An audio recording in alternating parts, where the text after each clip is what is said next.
والسلام على من لا نبي بعده ولا رسول بعده ولا معصوم بعده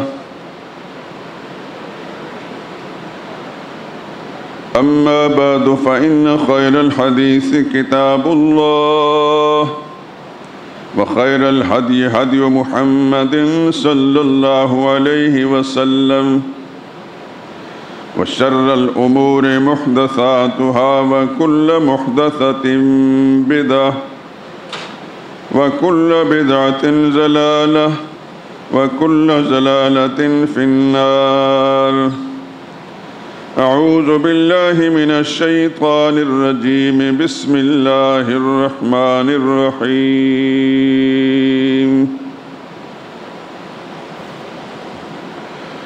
حرمت عليكم الميتة والدم ولحم الخنزير وما أهل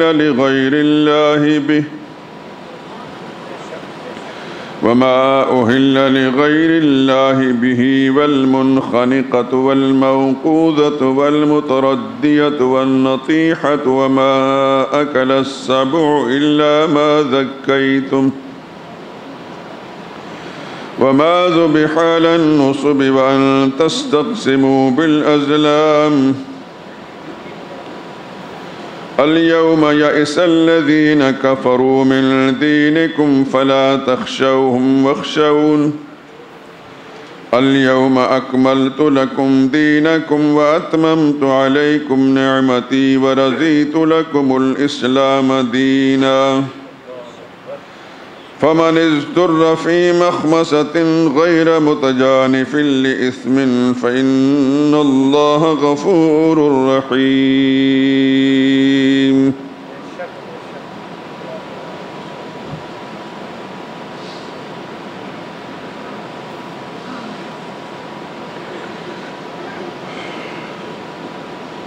حرام کیا گیا ہے تم پر مردار جانور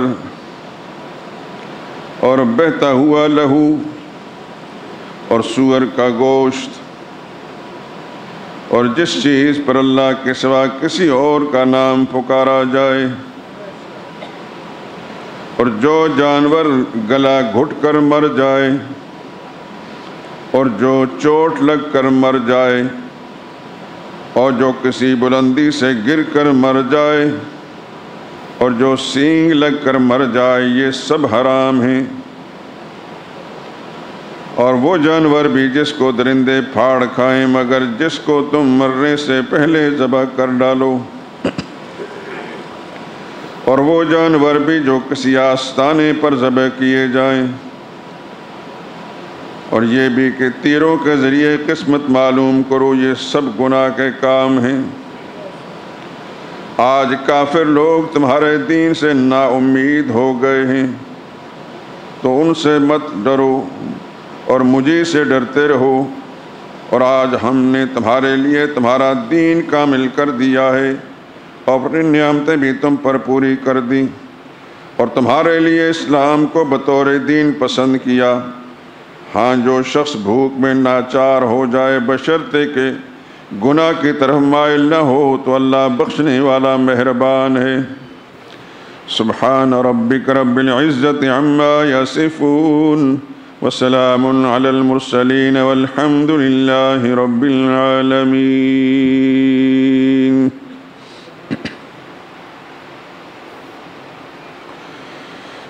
درود پاک پڑھ لیں. اللهم صل على محمد وعلى آل محمد كما صليت على إبراهيم وعلى آل إبراهيم إنك حميد مجيد. اللهم بارك على محمد وعلى آل محمد كما باركت على إبراهيم وعلى آل إبراهيم إنك حميد مجيد.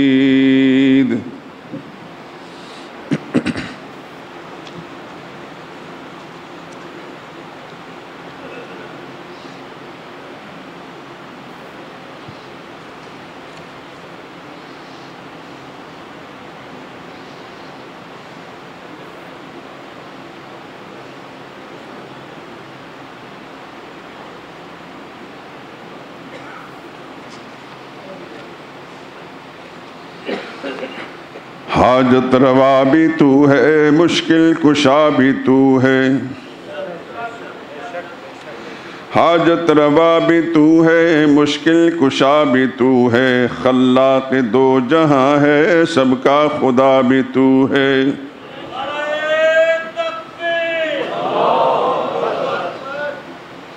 روز ازل بھی تیرا، شام ابد بھی تیری، ہر ابتدا بھی تو ہے، ہر انتہا بھی تو ہے۔ دکھ درد میں تجھی کو مولا پکارتے ہیں، دکھ درد میں تجھی کو مولا پکارتے ہیں، ٹوٹے ہوئے دلوں کا ہاں آسرا بھی تو ہے۔ تیری تجلیوں سے روشن ہے ماہ انجم، تیری تجلیوں سے روشن ہے ماہ انجم، دنیا کے انجمن میں نور و ضیاء بھی تو ہے۔ ہے چارہ ساز بھی تو اور کار ساز بھی تو، ہے چارہ ساز بھی تو اور کار ساز بھی تو، آنکھوں کی روشنی ہے، دل کی دوا بھی تو ہے۔ حاجت روا بھی تو ہے، مشکل کشا بھی تو ہے، خلاق دو جہاں ہے، سب کا خدا بھی تو ہے۔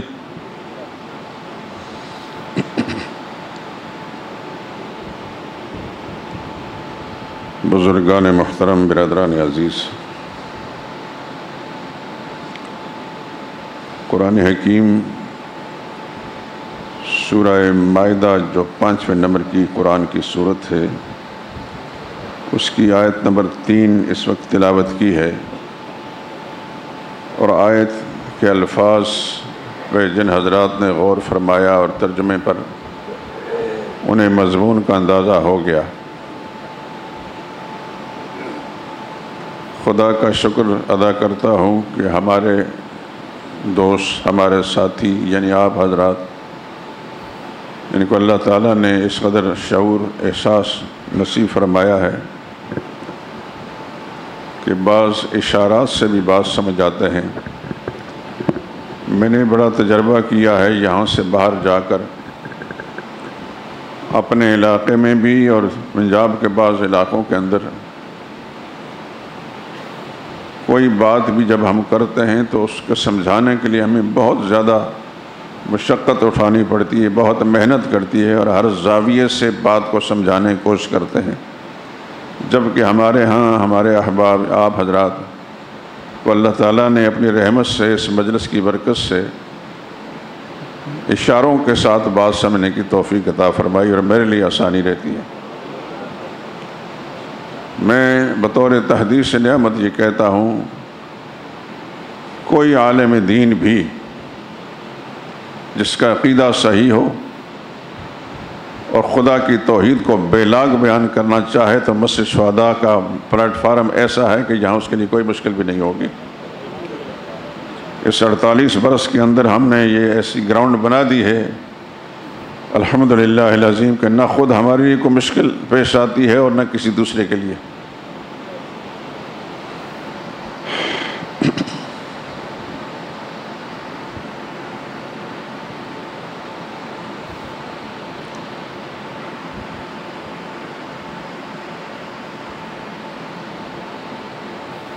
میں ایک حقیر سا انسان ہوں، اور جو جملہ کہہ رہا ہوں یہ کوئی بناوٹ نہیں ہے، یہی میرا احساس ہے اپنے بارے میں کہ میں اللہ کی مخلوق کا ایک کم تر سا انسان ہوں، لیکن میری چونکہ نیت میں کوئی فطور نہیں ہے تو اللہ کی مدد ہمیشہ شامل حال رہتی ہے۔ میری چھوٹی چھوٹی کوششیں اور کاوشیں تحریری طور پر اللہ تعالیٰ نے ان کو ایسی پذیرائی بخشی ہے کہ بڑے بڑے علماء کی کتابیں جو بہت بڑے ہیں اور وہ ہر اعتبار سے بڑے ہیں، لیکن عام لوگوں کو وہ پذیرائی ان کو نصیب نہیں ہوئی۔ ابھی میں مسجد میں آنے سے پہلے مجھے فیصل آباد سے ایک قاری صاحب کا فون آیا، میں نہیں جانتا ان کو، کچھ نام بتا رہے تھے، میں نے ایک چھوٹی سی کتاب پاکٹ سائز لکھی تھی جو آپ حضرات کے پاس شاید نہیں پہنچی ہوگی، لیکن وہ پاکستان کے بہت سے شہروں میں پہنچی ہے۔ وہ قاری صاحب کہنے لگے کہ میں نے یہ کتاب مجھے درکار ہے، ہم نے اپنے بچوں کو سبقاً پڑھانی ہو۔ میں نے اللہ کا شکر ادا کیا تو کہنے لگے کہ قیمتاً بیچتے ہیں۔ میں نے کہا الحمدللہ الذی ابھی تک یہ بیماری نہیں لگی، کوئی چیز بھی ہم قیمتاً نہیں بیچتے، البتہ قدردان کو دیتے ہیں، بے قدرے کو نہیں دیتے۔ خدا کا شکر ہے کہ ہمارے پنجاب کے کئی ابتدائی مکاتب جو حفظ قرآن کے ہیں، ان میں میری یہ کتابیں جو ہیں بطور سبق پڑھائی جاتی ہیں۔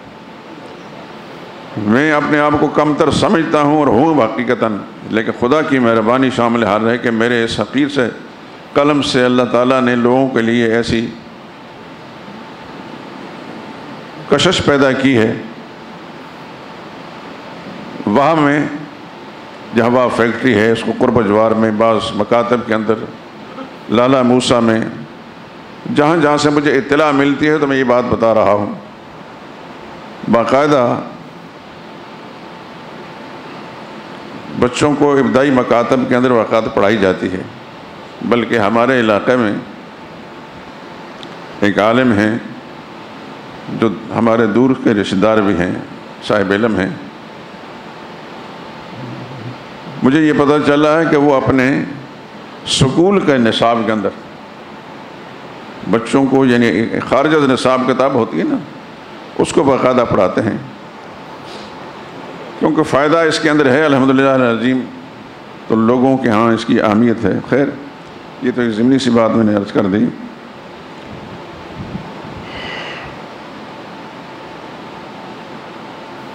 اس آیہ کریمہ پر گفتگو کرنے سے پہلے تھوڑی سی تمہید۔ آپ حضرات جب نماز میں کھڑے ہوتے ہیں، اللہ کی توفیق سے ہاتھ باندھ کر سورہ فاتحہ شروع کرتے ہیں، تو غالباً چوتھی آیت ہے ایاک نعبد۔ اس کا معنی کیا ہے؟ اے اللہ صرف تیری عبادت کرتے ہیں۔ پھر جب آپ تشہد میں بیٹھتے ہیں 2 رکعتیں پڑھنے کے بعد، تو پھر شروع میں کہتے ہیں التحیات للہ والصلوات والطیبات۔ اس کا معنی کیا ہے؟ ساری زبانی عبادتیں بھی اللہ ہی کے لیے ہیں، والصلوات، تو ساری بدنی عبادت بھی اللہ ہی کے لیے، والطیبات، ساری مالی عبادتیں بھی اللہ ہی کے لیے۔ کوئی ایک مسلمان اللہ کی بارگاہ میں ہاتھ باندھ کر جب کھڑا ہوتا ہے تو بار بار اس بات کا اقرار و اظہار کرتا ہے کہ میں بھی اللہ ہی کی بندگی کر رہا ہوں، اور عبادت کے لائق، ہر قسم کی عبادتوں کے لائق اسی کو سمجھتا ہوں۔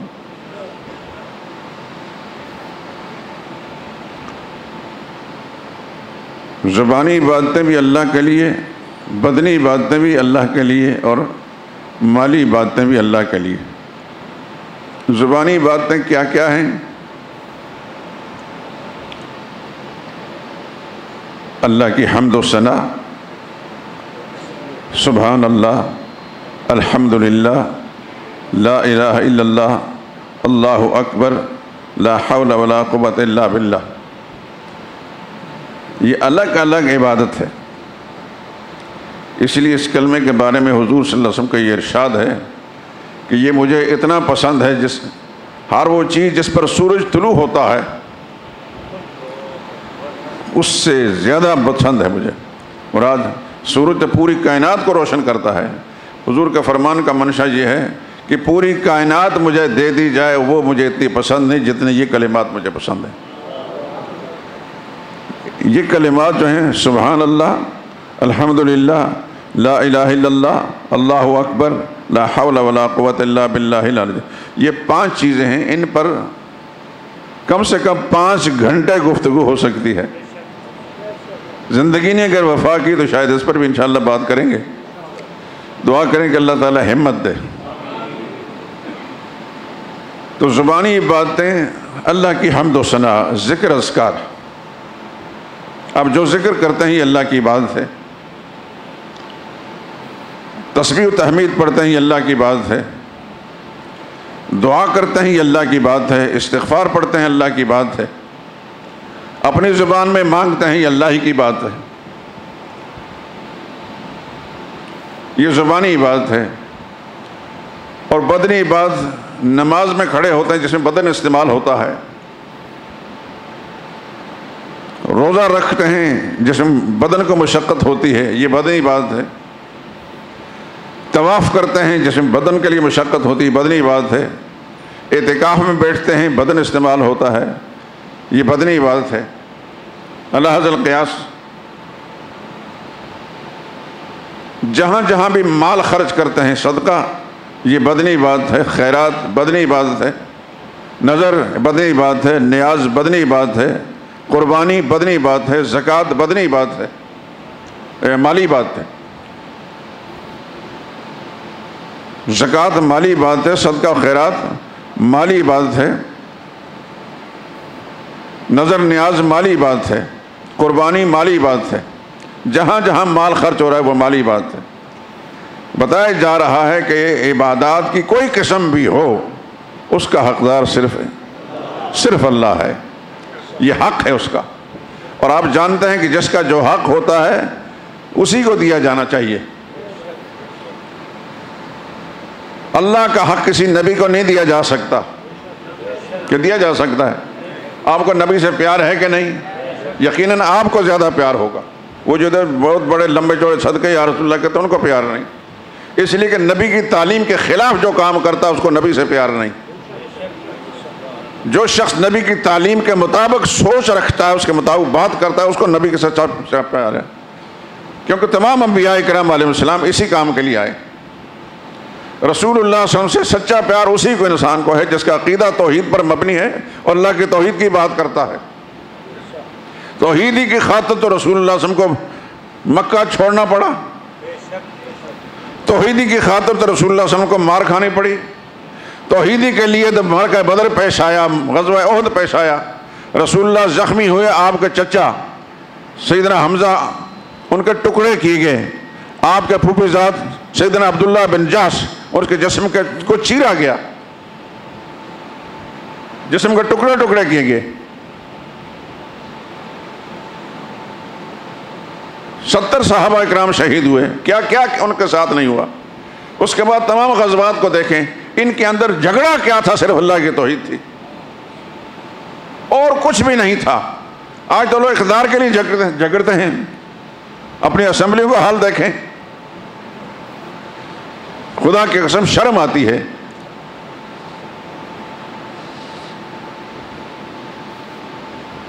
سوشل میڈیا پر آپ نے کچھ آوازیں میں سنی ہوں گی، ایک بدماش اور غنڈہ آدمی، بازاری قسم کا آدمی، وہ زبان استعمال نہیں کرتے، وہ اسمبلی کا جو رہنما قوم نے ووٹ دے کر چنے ہیں، وہ رہنما ایسا بکواس کرتے ہیں۔ اس کا پیغام دنیا بھر میں جائے گا، یہ ہے ملک۔ لیکن وہ جو ماریں کھائی جا رہی تھیں وہ خدا کی توحید کے لیے تھیں، وہ ایک نظریے کے لیے تھیں۔ یا نظریہ نہیں، یا مفاد ہے، اقتدار ہے۔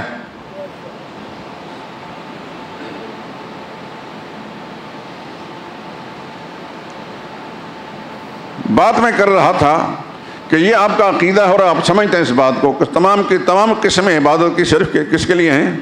اللہ کے لیے۔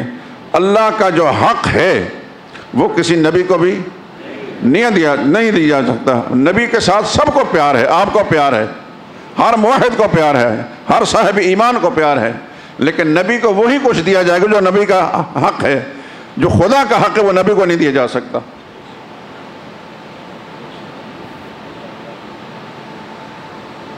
ایک عام سی بات میں کرتا ہوں حقوق کے حوالے سے۔ ہر انسان کو اپنے بھائیوں سے پیار ہوتا ہے، دوست یار سے پیار ہوتا ہے، بعض دوست اتنے ہوتے ہیں کہ ان پر انسان جان چھڑکتا ہے، لیکن ایک انسان کا اپنا حق ہے، وہ اس کی بیوی ہے، اس کی بیوی، اس کی منکوحہ، اس پر اسی کا حق ہے۔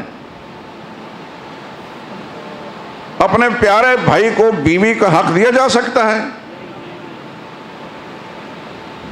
بہت پیارے بھائی کے لیے، لیکن بیوی والا جو حق ہے اس کو نہیں دیا جا سکتا۔ بہت پیار ہوتا ہے اپنے دوست یاروں کے ساتھ، لیکن بیوی والا حق اس کو نہیں دیا جا سکتا۔ اگر کوئی شخص، اس کا پیارا بھائی یا اس کا پیارا دوست اس کی بیوی پر بری نظر رکھے یا اس کے ساتھ مداخلت کرے، اس کی عزت کو لوٹ لے، تو پھر وہ بھائی پیارا رہے گا پیار، اس دوست کے ساتھ پیار رہے گا، وہی دوستی پلوں کے اندر دشمنی میں بدل جاتی ہے، بدل دیں۔ تو آپ اپنا وہ جو مخصوص حق ہے وہ اپنے پیارے بھائی کو دینے کے لیے، اپنے دوست یار کو دینے کے لیے تیار نہیں، تو خالق کائنات کا جو حق ہے، تمام تر عبادات سب اللہ کا حق ہیں، چاہے وہ مالی ہیں، بدنی ہیں یا زبانی، یہ سب حقوق کس کے ہیں؟ اللہ ہی کے ہیں، اور اللہ اپنا حق کسی اور کو دینے کے لیے تیار نہیں۔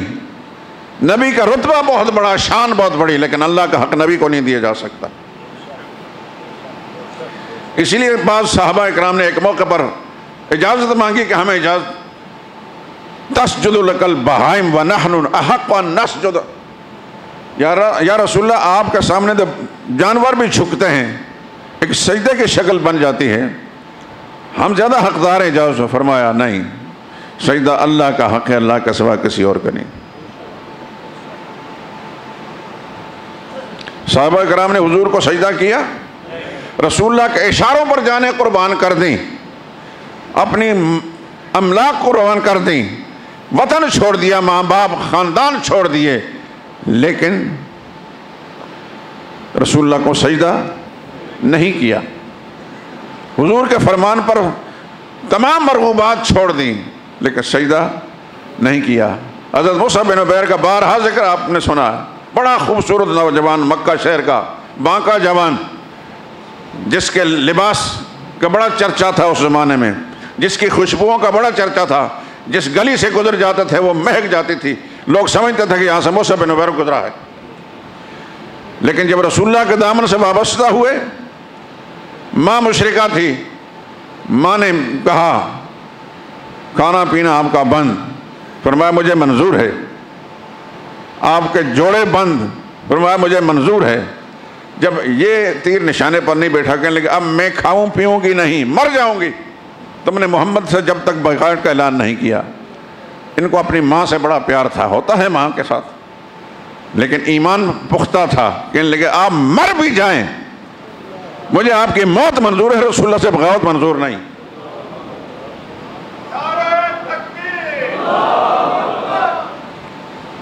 تو اس قدر حضور پر کے ساتھ پیار کرنے والے رسول اللہ کے فرمانبردار، اطاعت شعار، لیکن انہوں نے کبھی حضور کو سجدہ نہیں کیا۔ کیوں؟ یہ حضور کی یہ تعلیم نہیں تھی، قرآن کی یہ تعلیم نہیں کہ اللہ کے سوا کسی اور کو سجدہ کیا جائے۔ یہ کس کا حق ہے؟ صرف اللہ ہی کا حق ہے۔ تو اللہ کے حقوق میں سے جہاں بدنی عبادات ہیں، زبانی عبادات ہیں، ان میں مالی عبادات بھی ہیں۔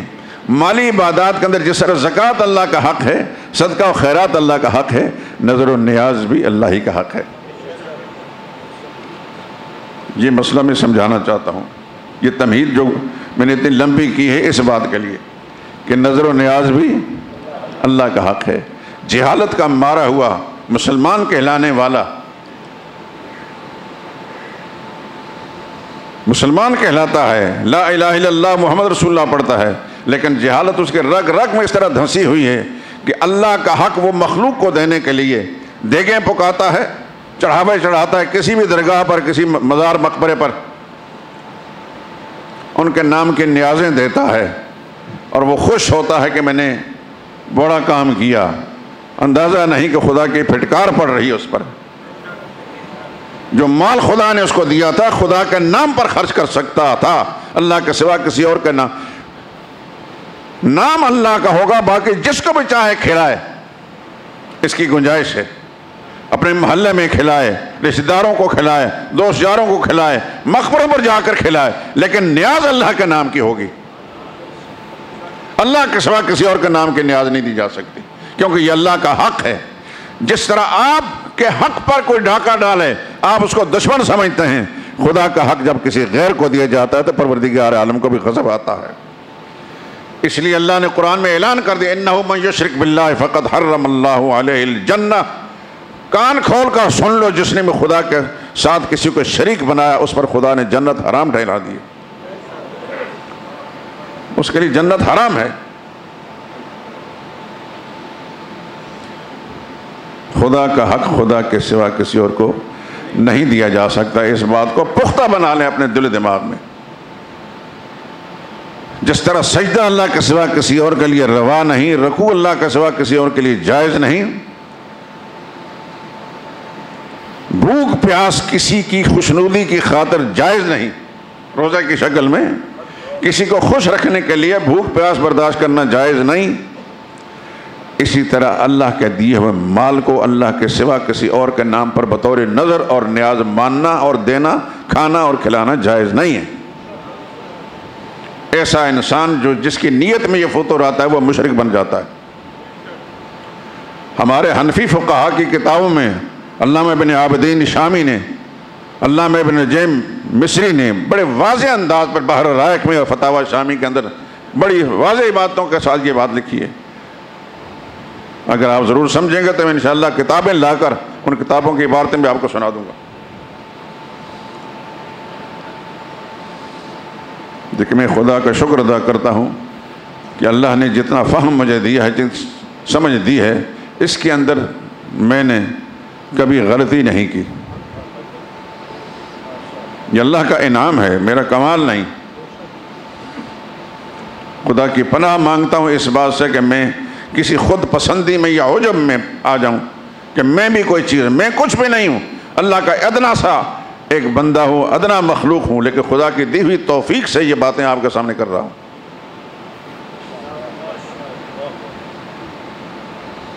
مسئلہ توحید چونکہ چل رہا تھا تو میں چاہتا ہوں کہ اس کی ساری قسمیں آپ کے سامنے بیان کر دی جائیں۔ نظر و نیاز کس کا حق ہے؟ اس بات کو میں سمجھانا چاہتا ہوں۔ آپ نیازیں دیتے ہیں کہ نہیں دیتے؟ دیتے ہیں۔ اللہ کا حق اللہ ہی کو دینا ہے۔ اللہ کو دینے کا مطلب یہ نہیں کہ آپ دیگیں پکا کر خدا کی طرف بھیج دیں گے، نہ اللہ کو کھانے کی ضرورت ہے۔ وہ یطعم ولا یطعم، وہ کھلاتا ہے، خود نہیں کھاتا۔ اللہ کی مخلوق کو دیں گے آپ، لیکن نظر کس کی ہوگی، منت کسی ہوگی؟ صرف اللہ کی۔ کہ عقیدہ توحید کا یہ ایک تقاضا ہے کہ آپ کا مال بھی اللہ کے لیے، آپ کی جان بھی اللہ کے لیے،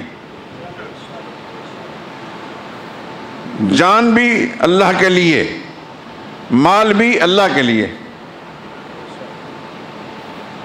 ایک مسلمان اس تصور سے، اس سوچ سے اپنے دل اور دماغ کو کبھی بھی خالی نہیں پاتا۔ اور جو شخص بھی اللہ کے سوا کلمہ تو پڑھتا ہے، لا الہ الا اللہ، اللہ کے سوا کوئی اور الہ نہیں، یہ عبادت کے لائق نہیں، لیکن جب نظر و نیاز کی بات یہ ہے تو یہ عبادت پھر مخلوق کے لیے، تو یہ کلمہ اس کا پڑھنا جھوٹا ہوا کہ نہیں؟ وہ جھوٹ بولتا ہے لا الہ الا اللہ، نہیں، اس کا لا الہ الا اللہ پڑھنا معتبر نہیں۔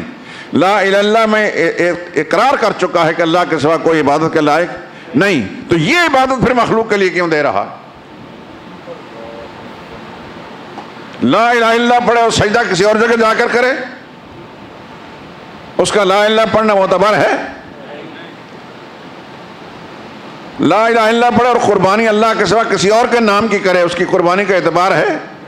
نہ اس کے کلمے کا اعتبار ہے، نہیں اعتبار۔ اسی طرح لا الہ الا اللہ پڑھتا ہے اور نظر و نیاز کسی اور کی مانتا ہے، چڑھاوے کسی اور کے چڑھاتا ہے، اس کے کلمے کا کوئی اعتبار بھی نہیں۔ اس کا کلمہ پڑھنا، اور عبداللہ بن ابی جانتے ہیں، مدینہ میں رہتا تھا، بڑا خوبصورت نام تھا، پہلے نمبر کا نام، ناموں میں پہلے نمبر کا نام کیا ہے؟ عبداللہ ہے. نام بھی عبداللہ، اور اس نے اپنے بیٹے کا نام بھی عبداللہ رکھا. خدا کی تقسیم، خود منافق، بیٹا مخلص مسلمان. کلمہ پڑھتا تھا، رسول اللہ کی زیارت کرتا تھا، صدیق اکبر اور فاروق اعظم اور اجلہ صحابہ کے ساتھ کھڑے ہو کر مسجد نبی میں نماز پڑھتا تھا. اندر سے کھوٹ تھا، کلمہ پڑھتا تھا، اندر کھوٹا تھا. اور رسول اللہ صلی اللہ علیہ وسلم کے سامنے جھک جھک کر ملتا، اور اس انداز سے کہ جیسے اس سے زیادہ کوئی فداکار اور وفادار نہیں. آپ اپنے زمانے کے لحاظ سے صدقے یا رسول اللہ کہہ لیں، صدقے یا رسول اللہ کہتا تھا. قرآن حکیم میں سورہ منافقون اللہ نے نازل فرمائی. اس کے بالکل شروع میں اللہ نے اذا جاءک المنافقون قالوا نشهد انک لرسول اللہ، میرے پیغمبر آپ کے پاس منافق آتے ہیں اور کہتے ہیں نشهد انک لرسول اللہ، ہم گواہی دیتے ہیں کہ آپ اللہ کے رسول ہیں. گواہی دینے کا مطلب ہے کہ پختہ ظاہر باطن پختہ طریقے سے ہم مانتے ہیں کہ آپ اللہ کے رسول ہیں. تو پھر اللہ نے تردید کیسے واللہ یعلم انک لرسول، اللہ تو جانتا ہے کہ آپ رسول ہیں. واللہ یشہد ان المنافقین لکاذبون، اللہ گواہی دیتا ہے کہ منافق جھوٹ بولتا ہے. وہ کلمہ پڑھتے تھے تبھی تو کہتے کہ ان رسول اللہ. لیکن خدا نے ان کے کلمے کو تسلیم کیا اس لیے کہ وہ کلمہ صرف زبان کی حد تک تھا. کلمہ وہ معتبر ہوتا ہے جس کی حقیقت انسان کے نس نس میں رگ رگ کے اندر دھس جائے، اس کی سوچ میں، اس کی فکر میں، اس کے ارادوں میں کبھی کسی اور کا خیال نہ آئے سوا اللہ کی ذات کے. دعا کریں کہ خدا مجھے اور آپ کو ایسا کلمہ نصیب فرمائے.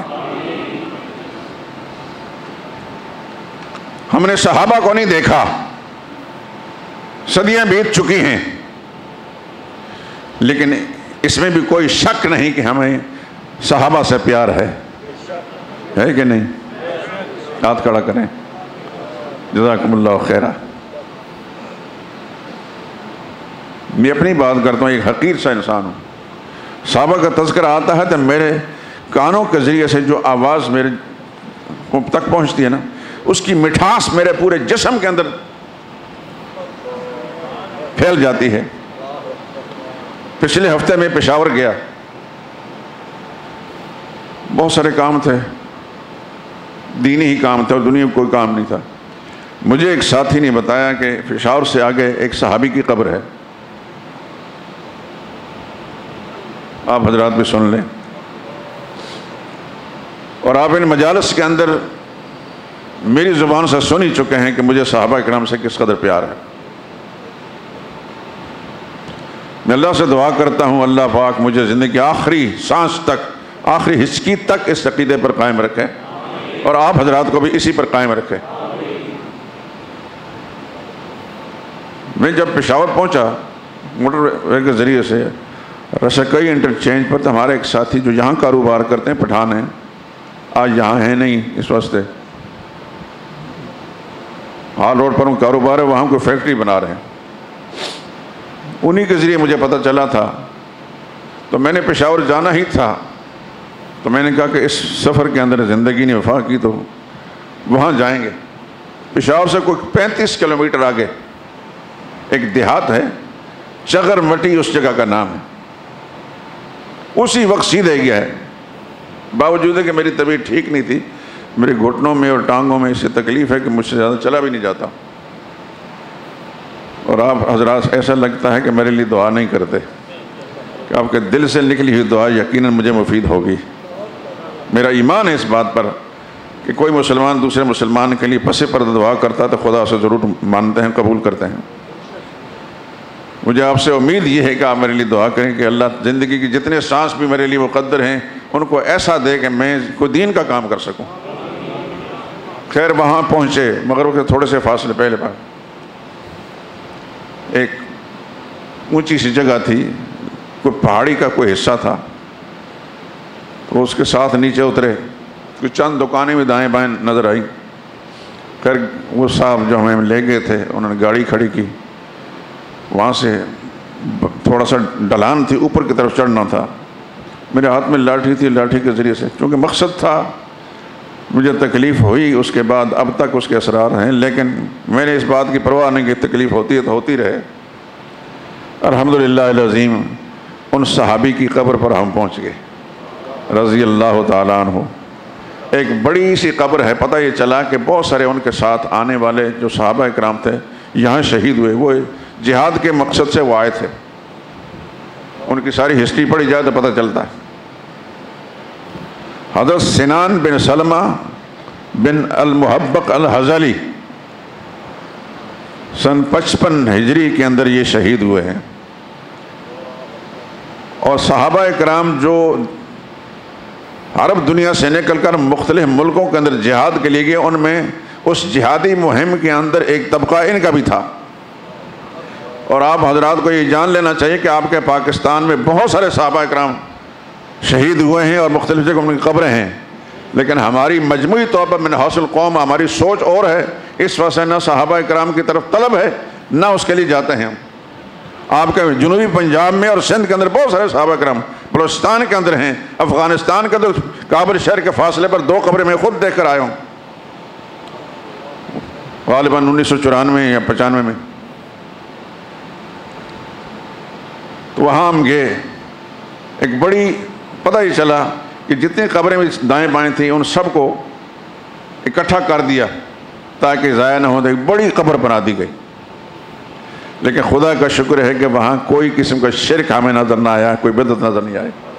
ایک مسلمان قبلہ رو ہو کر بیٹھ کر قرآن کریم تلاوت کر رہا تھا، میں بتا نہیں سکتا کہ مجھے کتنی خوشی ہوئی۔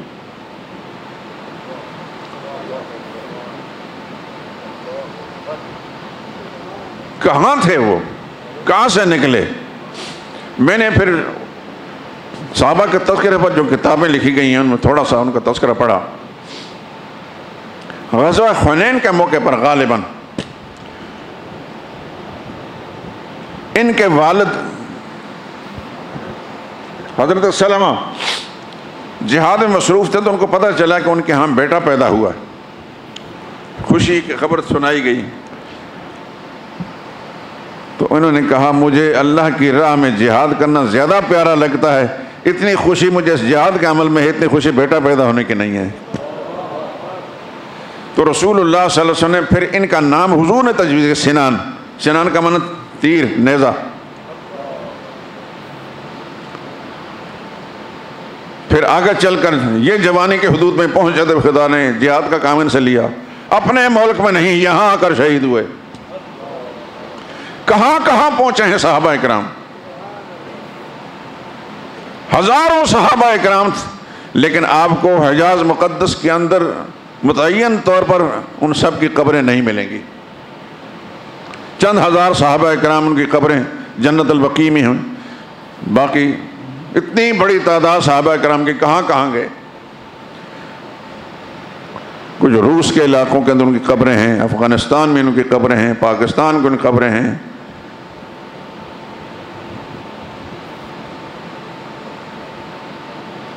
یہ کیا لوگ تھے، انہیں اپنے بچے اچھے نہیں لگتے تھے، اپنا آرام ان کو اچھا نہیں لگتا تھا۔ کون دنیا کے انسان ہے جسے سکون کی طلب اور تلاش نہیں ہوتی، لیکن ان کا ایسا ایمان بنا پیغمبر کے ساتھ مل کر، اللہ اکبر، کہ گھر میں بیٹا پیدا ہوتا ہے کہتا ہے مجھے اس کی خوشی نہیں، مجھے اللہ کے راہ میں جہاد کی خوشی ہے۔ رضی اللہ تعالی عنہم اجمعین۔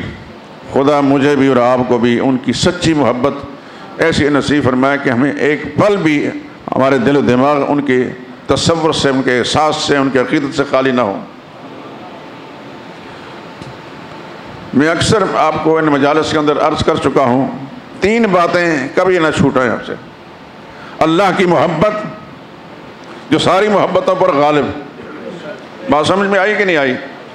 اللہ کی محبت ساری محبتوں پر غالب ہو۔ اللہ چونکہ سب سے بڑے ہیں، مانتے ہیں آپ اس بات کو؟ آپ نماز میں جب کھڑے ہوتے ہیں تو کیا کہتے ہیں؟ اللہ اکبر، اللہ سب سے بڑا ہے۔ تو اس کے معنی اللہ سب سے بڑے ہیں، زبان سے کہتے ہیں، دل سے بھی مانتے ہیں اللہ سب سے بڑے ہیں۔ نبیوں سے بھی بڑے ہیں، ولیوں سے بھی بڑے ہیں، شہیدوں سے بھی بڑے ہیں، فرشتوں سے بھی بڑے ہیں، اللہ سب سے بڑے ہیں۔ تو اللہ بڑے ہیں تو پھر ان کی محبت بھی اسی درجے میں ہوگی۔ قرآن کہتا ہے والذین آمنوا اشد حبا للہ، جو ایمان والے ہیں سب سے زیادہ اللہ سے پیار کرتے ہیں۔ اللہ ایسا ہی پیار مجھے اور آپ کو بھی نصیب فرمائے۔ لیکن وہ تو خالق ہیں، خالق سے ہٹ کر جب مخلوق کی طرف آئیں گے پھر سب سے بڑا پیار جو ہے محمد مصطفیٰ صلی اللہ علیہ وسلم سے ہوگا۔ ایسا پیار دنیا میں کسی انسان نہ اپنی ماں سے، نہ اپنے باپ سے، نہ اپنی اولاد سے، نہ اپنے خاندان سے، نہ اپنے استاد سے، نہ پیر سے، حتیٰ کہ رسول اللہ کے برابر پیار ابوبکر صدیق سے بھی نہیں ہوگا۔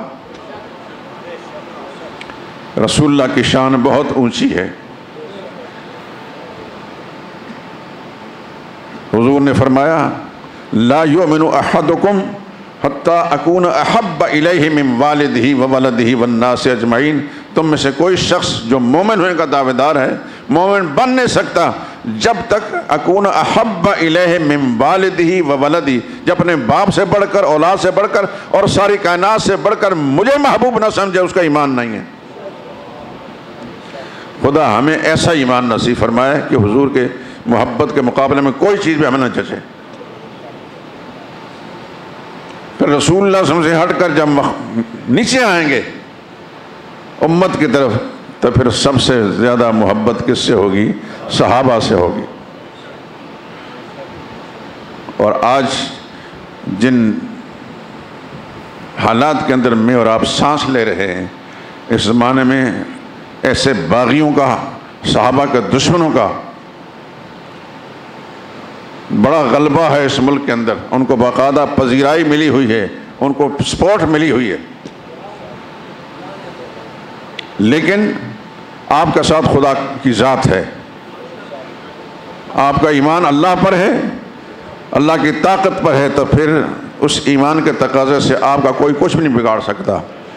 اللہ کی محبت سب سے اوپر، پھر نبی کی محبت دوسرے نمبر پر، پھر صحابہ کی محبت سب سے۔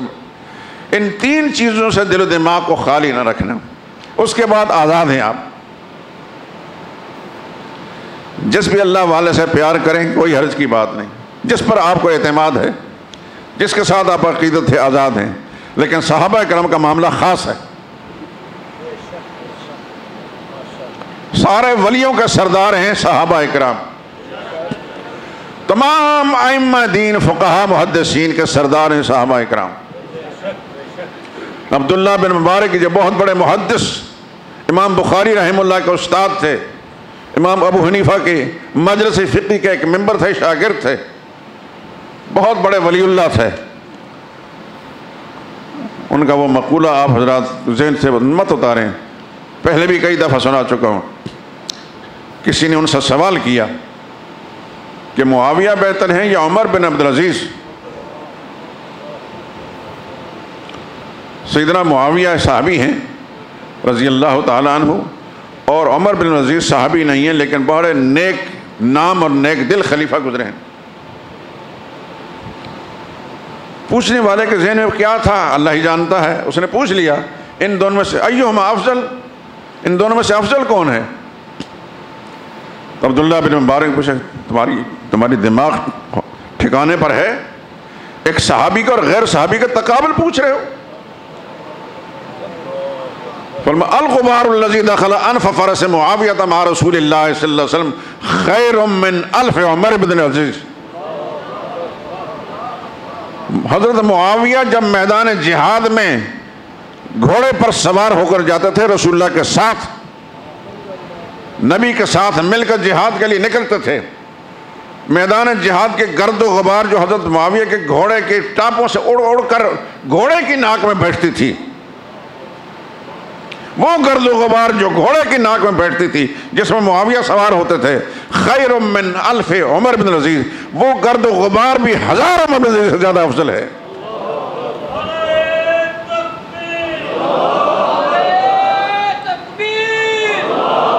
وہ کہتے ہیں نا ولی میں شناست، ولی کو ولی پہچانتا ہے۔ عبداللہ بن مبارک ولی اللہ تھے، بہت بڑے محدث تھے، بہت بڑے ولی تھے۔ اور مجاہد بھی تھے، ان کو پتہ تھا کہ صحابی کیا ہے۔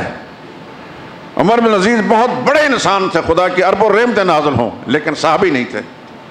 شرف صحابیت تمام فضیلتوں سے بالا ہے۔ شاید میرا جملہ یاد ہوگا،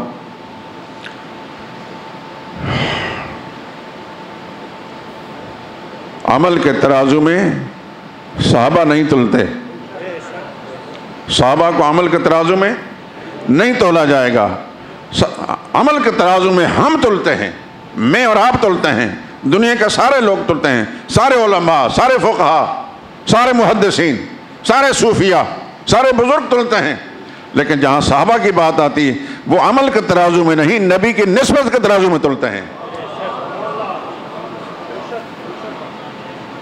اس لیے رسول اللہ نے فرمایا صلی اللہ علیہ وسلم، تم میں سے کوئی احد پہاڑ جتنا سونا خرچ کرے، بات کوئی بھول نہ جانا، احد پہاڑ دیکھا ہے؟ خدا بار بار دیکھنا نصیب کرے، وہاں کی حاضری قبول فرمائے۔ تم میں سے کوئی شخص بھی احد پہاڑ جتنا سونا خرچ کرے، سونا اللہ کی راہ میں، اور میرا صحابی ایک پاؤ جو خرچ کرے، جو غلہ جو سب سے نچلے درجے میں شمار ہوتا ہے، تم سونا خرچ کرو احد پہاڑ جتنا، اور میرا صحابی ایک پاؤ جو خرچ کرے، تم اس کے برابر درجہ حاصل نہیں کر سکتے۔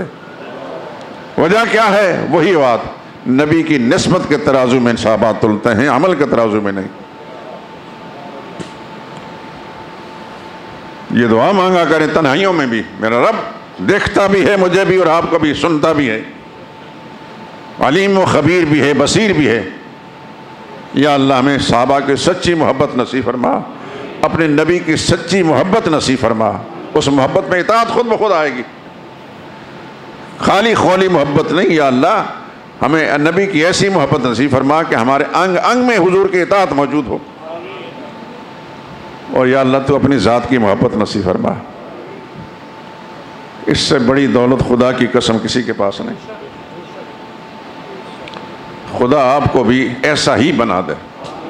میں تو آپ کے لیے تنہائیوں میں دعا کرتا ہوں، یہ مت سمجھیں کہ یہاں آپ کا سامنے، میں تنہائیوں میں دعا کرتا ہوں، یا اللہ میرے جتنے ساتھی ہیں، میرے دوست ہیں، میرے جتنے نمازی ہیں، ان کے گھروں سے مجھے اچھی خبریں ملیں، ان کی ذات سے مجھے اچھی خبریں ملیں۔ میں ہمیشہ دعا کرتا ہوں، یہ میرا مزاج ہے، میرا کمال نہیں، میرے اللہ نے بنایا ہے۔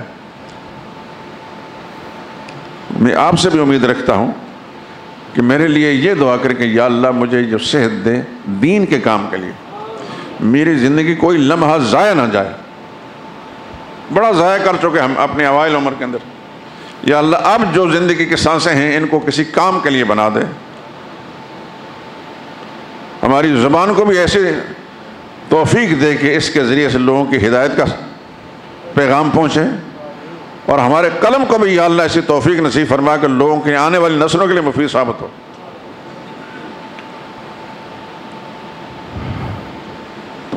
آج کی گفتگو کا آغاز ہوا تھا کہ تمام عبادات کس کے لیے ہیں؟ اللہ کے لیے۔ جزاکم اللہ خیرہ۔ ساری بدنی عبادتیں بھی اللہ کے لیے، زبانی عبادتیں بھی اللہ کے لیے، اور مالی عبادتیں بھی اللہ کے لیے۔ مالی عبادتوں میں سے ایک عبادت کا میں نے ذکر کیا اس لیے کہ ہم جس معاشرے میں جی رہے ہیں، اس معاشرے میں لوگوں میں گڑبڑ ہے، ہم دعا کرتے ہیں یا اللہ ان کو بھی ہدایت نصیب فرما، چاہے ہمیں وہ گالیاں دیں کوئی فکر نہیں، گالیاں دیتے ہیں ہمیں، کیا کیا نام رکھتے ہیں ہمارے، کوئی فرق نہیں، یہ خدا کے لیے ہے، ہمارا ذاتی جھگڑا تو ان سے ہے نہیں، خدا کا پیغام سنا رہے ہیں، خدا ان کو بھی ہدایت دے دے۔ ہدایت اللہ کے قبضے میں ہے۔ صحابہ اکرام کے بہت ساری مثالیں ایسے ہمیں ملتی ہیں جو رسول اللہ کو دیکھنا گوارا نہیں کرتے تھے، پھر رسول اللہ کے قدموں پر اپنی جان نچھاور کرنا اپنے سب سے بڑی سعادت سمجھتے تھے۔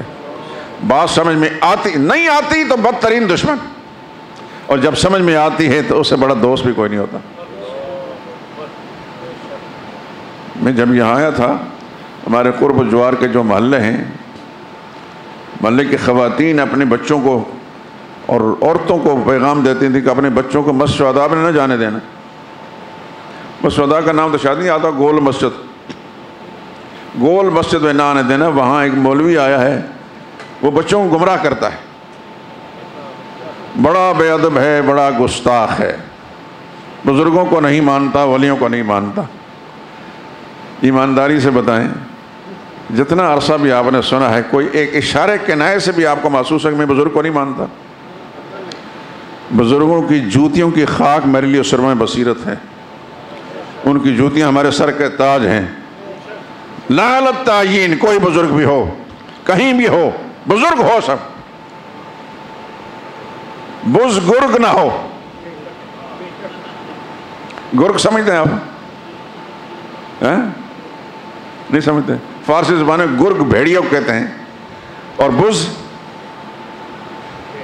بھیڑ بکری کو، اور ان کا آپس میں کیا تقابل ہے، تناسب کیا ہے؟ بزرگ کو مانتا ہوں، بزرگ کو نہیں مانتا۔ خدا کا سچے نبیوں کو مانتا ہوں، جعلی نبی کو نہیں مانتا۔ مسلمان کذاب کو جس طرح نہیں مانتا، مسلمان پنجاب کو بھی نہیں مانتا۔ محمد رسول اللہ کو مانتا ہوں، خدا کے سارے نبیوں کو مانتا ہوں۔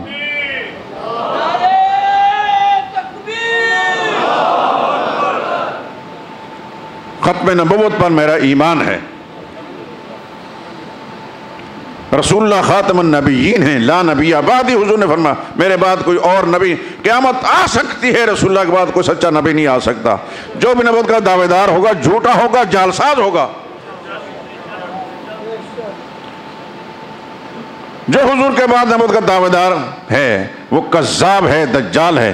حضور نے فرمایا، حدیث سناتا ہوں، یکون بعدی، میرے بعد کچھ لوگ آئیں گے، ثلاثون کذابون، 30 کذاب آئیں گے، دجالون، دجال آئیں گے، کلہم یزعم انہ نبی اللہ، ہر ایک دعوے دار ہوگا کہ میں خدا کا نبی ہوں۔ حضور نے فرمایا وَأَنَا خَاتَمُ النَّبِيِّينَ، سن لو میں سارے نبیوں کے آخر میں آیا ہوں، لا نبی بعدی، میرے بعد کوئی اور نبی نہیں۔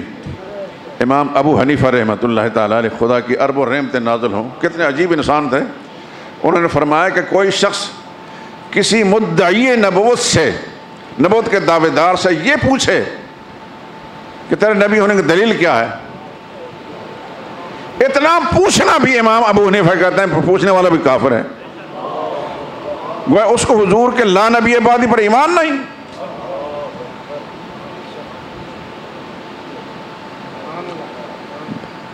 دوستو، انہی گھڑیوں کے اندر یہ دونوں فتنے عروج پر ہیں پاکستان میں، اونچی کرسیوں پر بیٹھے ہیں، صحابہ کے دشمن بھی اور ختم نبوت کے منکر اور دشمن بھی۔ اس لیے اپنے آپ کو بیدار رکھ کر، حساس اور بیدار مسلمان کی حیثیت سے کاروبار کریں، تجارت کریں، نوکری ملازمت کریں، لیکن اپنے دل و دماغ کو اس سے خالی مت پائیں۔ یہ نوکریاں بھی رہ جائیں گی، کاروبار بھی یہیں رہ جائیں گے، بینک بیلنس یہیں رہ جائیں گے، تنہا انسان جائے گا سوائے کفن کے جس کے اندر جیب بھی نہیں ہوتا، کفن ساتھ جائے گا، لیکن ایمان سلامت لے کر جائے، سب سے بڑی دولت۔ نوکری کی خاطر عقیدہ نہ خراب کرنا، نوکری کی خاطر، کاروبار کی خاطر، پیسے کی خاطر اپنے ایمان کو نہ بیچنا۔ نبی کی ختم نبوت پر ایمان، اس میں کسی کے ساتھ سمجھوتا نہیں ہو سکتا۔ صحابہ اکرام کی عظمت اور محبت پر ہمارا ایمان ہے، اس میں کسی کے ساتھ سمجھوتا نہیں ہو سکتا۔ صحابہ کی گستاخی برداشت نہیں، نبی کے انکار نبوت، ختم نبوت کا انکار بھی برداشت نہیں۔ اگر کسی مسجد کے اندر کوئی مسلمان جاتا ہے، واز سنتا ہے، وہاں سے کوئی نظریہ لے کر نہیں آتا، اس واز کا کیا اعتبار ہے؟ میں خدا کا شکر ادا کرتا ہوں کہ اللہ نے مجھے یہ توفیق دی ہے کہ میں نظریے کے ساتھ جیتا ہوں اور نظریہ ہی بانٹتا ہوں۔ میں ایک پل کے لیے بھی، جب سے مجھے شعور کی آنکھ کھولی ہے، طالب علمی کے زبان سے ہی، ایک پل کے لیے بھی میں اپنے آپ کو، اپنے دل و دماغ کو نظریے سے خالی نہیں پاتا۔ میں کوئی چیز دیکھتا ہوں تو نظریے کے آنکھ سے دیکھتا ہوں، کسی سے بات کرتا ہوں نظریے سے، کسی کی بات سنتا ہوں تو سوچتا ہوں کہ کہاں سے بول رہا ہے، کوئی کتاب میرے سامنے، کوئی تحریر سامنے آتی، ایک پل میں پہچان جاتا ہوں کہ لکھنے والا کون ہے. لیکن میں خدا کا شکر ادا کرتا ہوں، یا اللہ تیرا بہت شکر، بڑا انعام ہے تیرا کہ آپ حضرات کی شکل میں، میرے ساتھیوں کی شکل میں مجھے ایسے ساتھی ملے ہیں. میرے استاد حضرت قاضی عصمت اللہ صاحب رحمۃ اللہ تعالی علیہ یہاں تشریف لائے، میری درخواست پر درس دیا. ایک اور بزرگ حضرت سجاد بخاری رحمۃ اللہ تعالی علیہ بہت بڑے عالم تھے. ان دونوں بزرگوں نے ایک ہی بات کہی اور میں خدا کا شکر ادا کرتا تھا اور کرتا ہوں. وہ فرمانے لگے کہ شاگرد ہمارے بھی ہیں، شاگرد ہمارے بھی ہیں، درس کے شرکاء ہمارے بھی ہیں، لیکن جیسے مخلص ساتھی آپ کے ہیں ایسے ہمیں نہیں ملے.